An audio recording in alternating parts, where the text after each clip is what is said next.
कुरुक्षेत्र की भूमि पर अब गहन मौन है। अर्जुन का मन स्थिर हो चुका है। अब वह केवल सत्य को जानना चाहता है। वो श्रद्धा से पूछता है, हे कृष्ण, आप कौन हैं वास्तव में? आपका स्वरूप क्या है और ये सृष्टि आपसे कैसे जुड़ी है? श्री कृष्ण की मुस्कान में सृष्टि का रहस्य छिपा है। वे कहते हैं, अर्जुन, अब मैं तुझे वो ज्ञान दूंगा जिससे तू सब कुछ जान सकेगा। ये ज्ञान केवल शास्त्रों का नहीं बल्कि अनुभव का है। वे बताते हैं, ये सारा संसार मेरी ही ऊर्जा से बना है। भूमि, जल, अग्नि, वायु, आकाश, ये सब मेरी प्रकृति के रूप है। पर इसके परे भी मेरा एक दिव्य स्वरूप है जो अदृश्य है, शाश्वत है और सबका आधार है। कृष्ण कहते हैं, अर्जुन, मैं ही इस जगत का कारण हूं। मैं ही बीज हूं हर जीव का। मुझसे ही बुद्धि, स्मृति और विस्मृति आती है। जो मुझे सच्चे मन से जान लेता है वो मुझे हर जगह देखता है। वे समझाते हैं कि जो व्यक्ति केवल बाहरी पूजा में लगा है वह अभी आधे मार्ग पर है। सच्ची भक्ति तब होती है जब साधक हर जीव में ईश्वर को पहचानता है।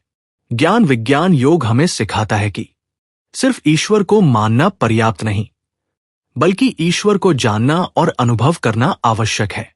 ज्ञान वह है जो सत्य को दिखाता है और विज्ञान वह है जो उस सत्य को जीना सिखाता है। कृष्ण कहते हैं, अर्जुन, जो मुझे जानता है वह मुझे सर्वत्र देखता है। वह संसार में रहकर भी मुझ में लीन रहता है। अर्जुन के हृदय में अब केवल एक भाव है, समर्पण। अब वह समझता है कि ईश्वर बाहर नहीं, हर श्वास में, हर प्राणी में, हर कर्म में है। कुरुक्षेत्र की भूमि पर सूर्य धीरे धीरे ढल रहा है। अर्जुन की आंखों में अब प्रश्न है, हे केशव, जब शरीर नष्ट हो जाता है तब आत्मा का क्या होता है? मृत्यु के क्षण में जो ईश्वर को स्मरण करता है उसका क्या भाग्य होता है? श्री कृष्ण कहते हैं, अर्जुन, जो मुझे अंत समय में याद करता है वो निश्चित रूप से मुझ में ही लीन हो जाता है। क्योंकि जिस भाव से मनुष्य मृत्यु के समय विदा होता है वो उसी भाव को आगे प्राप्त करता है।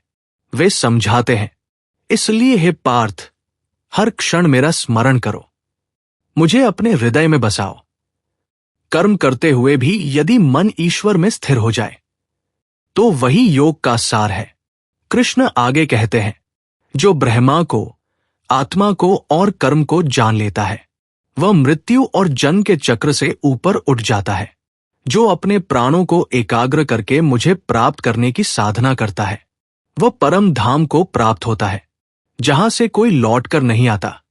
फिर वे ब्रह्मा की प्रकृति का वर्णन करते हैं। वो अक्षर है, अविनाशी है। वह ज्योति है जो अंधकार के पार है। सूर्य, चंद्र और अग्नि भी जिसकी तुलना में फीके हैं।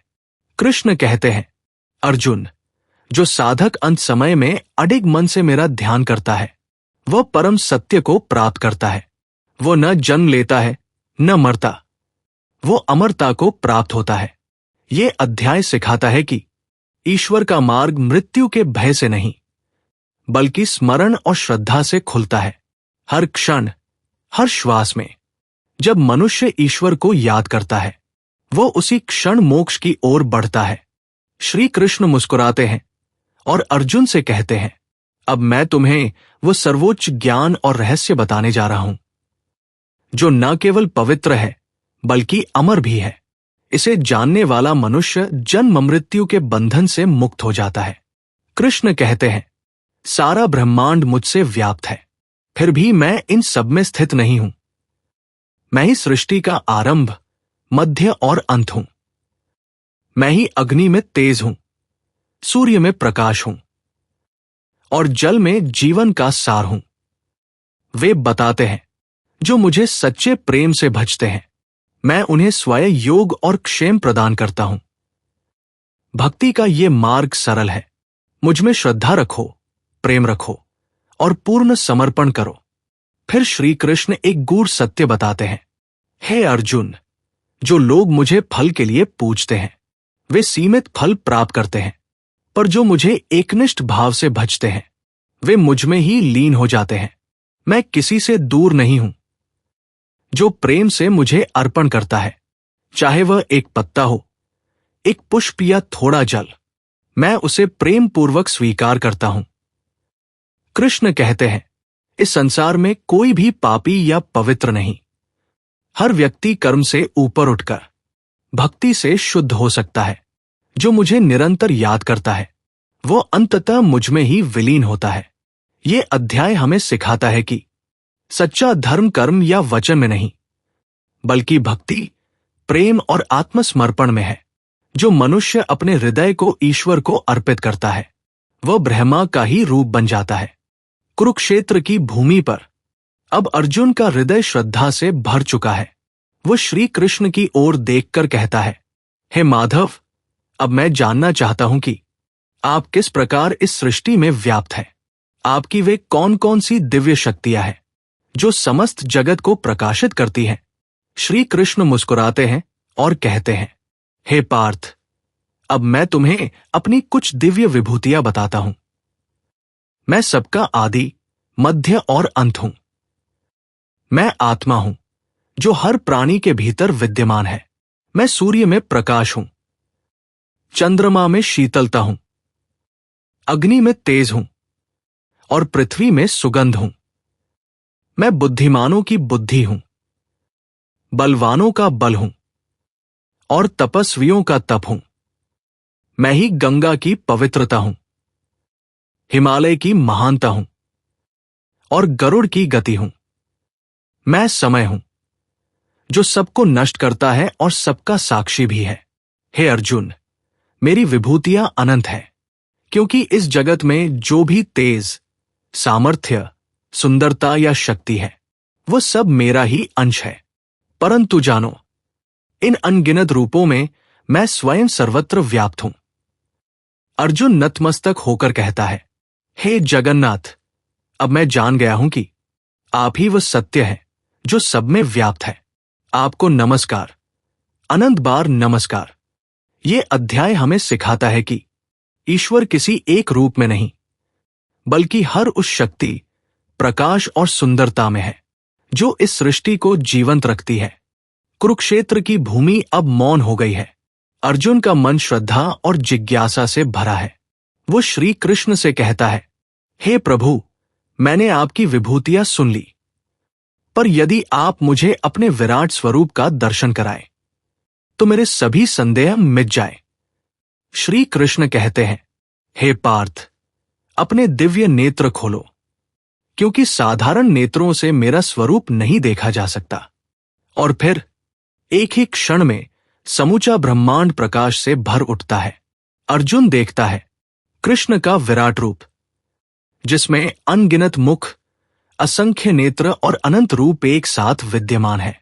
वह देखता है देवता, ऋषि, नदियां, पर्वत, सूर्य और अग्नि सब उसी एक स्वरूप में समाहित है। हर दिशा से प्रकाश, अग्नि और ब्रह्मांडीय ऊर्जा बह रही है। अर्जुन विस्मय से कह उठता है, हे प्रभु, मैं न आरंभ देख पा रहा हूं, न अंत। आप ही सबके पिता है, आप ही सृष्टि करता है, आप ही समय है जो सबको निगल जाता है। कृष्ण कहते हैं, अर्जुन, मैं समय हूं जो सबको नष्ट करने आया है। इस युद्ध में जो पहले ही मारे जा चुके हैं, तू केवल निमित्त मात्र है। अर्जुन के नेत्रों में आंसू है, पर हृदय में अब भय नहीं, केवल समर्पण है। वह कहता है, हे अनंत स्वरूप, मैं आपको नमन करता हूं बार बार। ये अध्याय दिखाता है कि ईश्वर केवल पूजा की मूर्ति नहीं, वो संपूर्ण सृष्टि है। वो प्रत्येक क्षण में व्याप्त अनंत शक्ति है। अर्जुन ने श्री कृष्ण से पूछा, हे प्रभु, कौन श्रेष्ठ है, वह जो निराकार ब्रह्मा का ध्यान करता है, या वह जो आपको सगुण रूप में भजता है? श्री कृष्ण मुस्कुराकर बोले, हे पार्थ, जो मुझ में प्रेम पूर्वक समर्पित है, जो अपने सारे कर्म मुझे अर्पित करता है, जो विनम्र, सहनशील और दयालु है, वो मुझसे अत्यंत प्रिय है। कृष्ण समझाते हैं, भक्ति का मार्ग सरल है, न ज्ञान जितना कठिन, न योग जितना कठोर। जो प्रेम से भरे हृदय से मुझे भजता है, मैं स्वयं उसके निकट आ जाता हूं। वे कहते हैं, जो किसी से द्वेष नहीं करता, सभी में समान दृष्टि रखता है, जो प्रसन्न और क्षमाशील है, वो सच्चा भक्त है। जो अपने सुख दुख, लाभहानि, जय पराजय में समान रहता है और मेरा नाम स्मरण करता है, वो मेरे हृदय में वास करता है। कृष्ण कहते हैं, हे अर्जुन, मुझे पाने का सबसे सरल मार्ग प्रेम और श्रद्धा है। जो अपने मन, वाणी और कर्म से मेरा स्मरण करता है, वो मुझ में लीन हो जाता है। ये अध्याय हमें बताता है कि ईश्वर तक पहुंचने का मार्ग केवल ज्ञान नहीं, बल्कि प्रेम, समर्पण और करुणा है। सच्चा भक्त वही है जो हर प्राणी में उसी एक परमात्मा को देख सके।